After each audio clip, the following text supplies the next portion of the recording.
অনেক দিন পর একটা হৃদয়স্পর্শী লেখা তোমাদের সাথে শেয়ার করছি। সৌন্দর্য শুধু নারীর জন্য নয়, পুরুষেরও আছে। ভিড়ের মাঝেও যে পুরুষ তোমায় আগলে রাখে, সে পুরুষের সৌন্দর্য কি জানো? তোমার প্রতি তার শ্রদ্ধা। ফুটপাত দিয়ে হাঁটার সময় যে পুরুষ নিজে ডান দিকে থেকে তোমাকে বাম দিকে রাখে, তার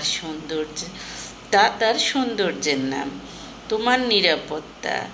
যে পুরুষ তোমার বাসে ট্রেনে সবসময় জানালার পাশে বসতে দেয়, সে চুপচাপ ভালোবেসে বলে, তোমার ভালো লাগাটাই তা আমার আনন্দ। যে পুরুষ তার কষ্টের উপার্জন তোমার হাতে তুলে দিয়ে বলে, সংসারটাকে সামলে নিও, সে পুরুষের সৌন্দর্য একটাই, আস্থা। যে পুরুষ এক পলক তোমাকে দেখার জন্য ব্যাকুল হয়, সামান্য দূরত্বে পাগলামো করে, তার সৌন্দর্যের নাম শুধু একটাই, ভালোবাসা। যখন তুমি রাগে অভিমানে অগ্নিরূপ ধারণ করো, তখন যে পুরুষ নিশ্চুপ থেকে শেষে শুধু বলে, ভালোবাসি, তার সৌন্দর্যকে ঢাকা যায় এক নামে, গুরুত্ব। যে পুরুষ নারীকে সম্মান দিতে জানে না, সে কখনোই প্রকৃত পুরুষ হতে পারে না।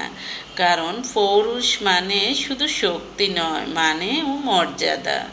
পুরুষ ফার্মেসি থেকে শুধু কন্ডম কিনে এমন নয়, সে স্ত্রী প্রেমিকার প্রয়োজনের কথা ভেবে প্যাডও নিয়ে আসে। সে বুক পকেটে গোপনে লুকিয়ে রাখে ছোট্ট উপহারের খুশি। রাত গভীর হলে পুরুষ কেবলই খোঁজে এমন শরীর খোঁজে, এমন ভাবলে ভুল করবে। সে স্ত্রীর কপালে চুমু খেয়ে জিজ্ঞেস করে, ব্যথাটা কমেছে তোমার? পুরুষ মানে মানুষ নিজেরটা বুঝে এমন না, সে তোমার পিছনে দাঁড়িয়ে তোমার ডানায় সাহস যোগায়। তবুও যদি তুমি বলো সব পুরুষই খারাপ, পুরুষ মানেই স্বার্থপর, তাহলে বলতেই হয়, তুমি এখনো পুরুষত্ব দেখেছ কিন্তু পৌরুষত্ব দেখোনি। শুনো নারী, সৌন্দর্য শুধু তোমার নয়, সৌন্দর্য পুরুষেরও আছে, তুমি খুঁজে দেখোনি মাত্র। হ্যাঁ, কথাটি অবশ্যই। এজন্য পুরুষ স্ত্রী পুরুষ সকলেরই তাৎপর্য আছে। স্ত্রীকে কেউ প্রিয় নারী কখনোই বলে না, কারণ তার প্রতিটা ভালোবাসা যেন দায়িত্বের ভিতর ঢাকা পড়ে যায়।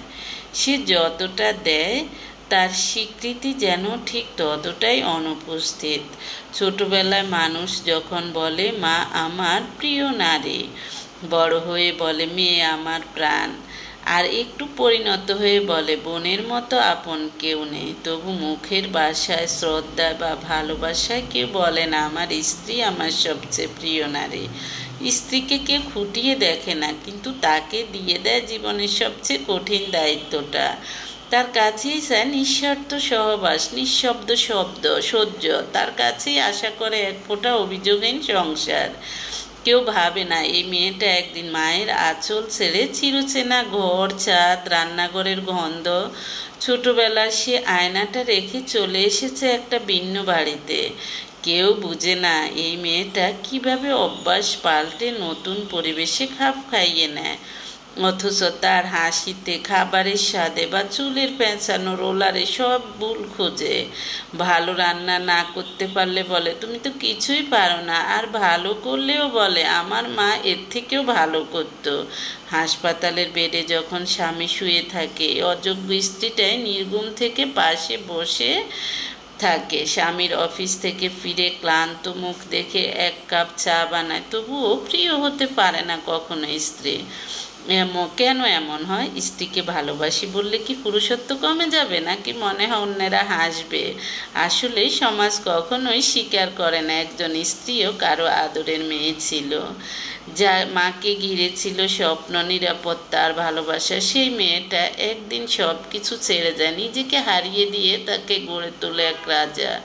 তবুও সে রাজাকে বলতে শোনা যায়, আমার মা সবার আগে, আমার মেয়ের জন্ম। কিন্তু বউ, সে হয় দায়িত্ব, ভুলের খাতা। হয়তো সেদিন, যেদিন কেউ বুক ফুলিয়ে বলবে আমার স্ত্রী সবচেয়ে প্রিয় নারী, সেদিন সমাজ একটু সুন্দর হবে। একটা মেয়ের আত্মত্যাগ শুধু দায়িত্বে নয়, ভালোবাসার স্বীকৃতিতে ফিরবে।